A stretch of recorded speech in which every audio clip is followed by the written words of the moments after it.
నమస్కారం. అందరూ ఒకసారి అంతా వందరం. వందే వందే వందే. ఎందుకు ఈ కార్యక్రమం మీరే పలకాల. ఈ 3 రంగుల జెండా ఎవరిది? భారతదేశానికి. 3 రంగుల జెండా, 3 రంగులు ఇక్కడ కలిసినది 3 పార్టీల కలయిక. తెలుగుదేశం, బీజేపీ, జనసేన. అదే కాకుండా త్రివిధ దళాలు అన్ని 3 రంగులు, 3 పార్టీలు, 3 దళాలు. కొట్టామా లేదా దెబ్బ? గట్టిగా చెప్పాలా? మనల్ని ఎవరు కొట్టారు?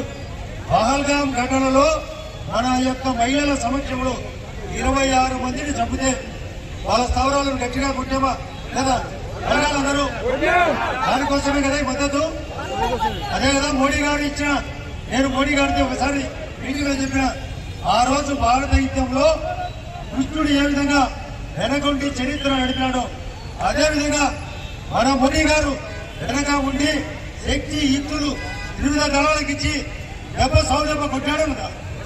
కాళ్ళు పట్టుకున్నారు కదా వాళ్ళు కాళ్ళు పట్టుకున్నారు కదా. దానికోసమే కదా మనం వెనక్కి తగ్గినది. ఆయనే చెప్పినాడు, మనకు ఒక తూట అంటూ మన మీదికి వస్తే మన క్షిపణి వాళ్ళ మీదికి వస్తుంది. ఆపరేషన్ సింధూరా కంటిన్యూ అవుతుందా లేదా? కంటిన్యూ అవుతుంది కదా. కాబట్టి దానికోసమే మనం అందరు ఇక్కడ ఉండే ప్రజలు కానీ, అధికారులు కానీ, కలెక్టర్ గారిని అడిగినా మీరు కూడా రండి.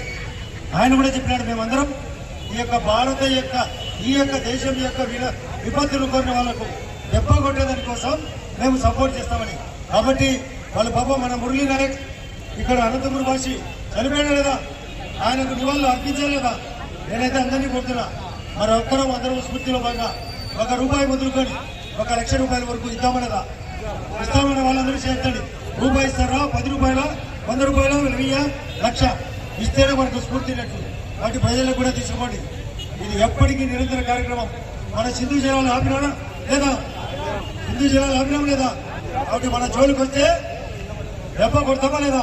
కాబట్టి అందరం మరొకసారి వందే వందే వందే. జై భారత మాతకి, జై భారత మాతకి, జై 3 పార్టీలకు జై.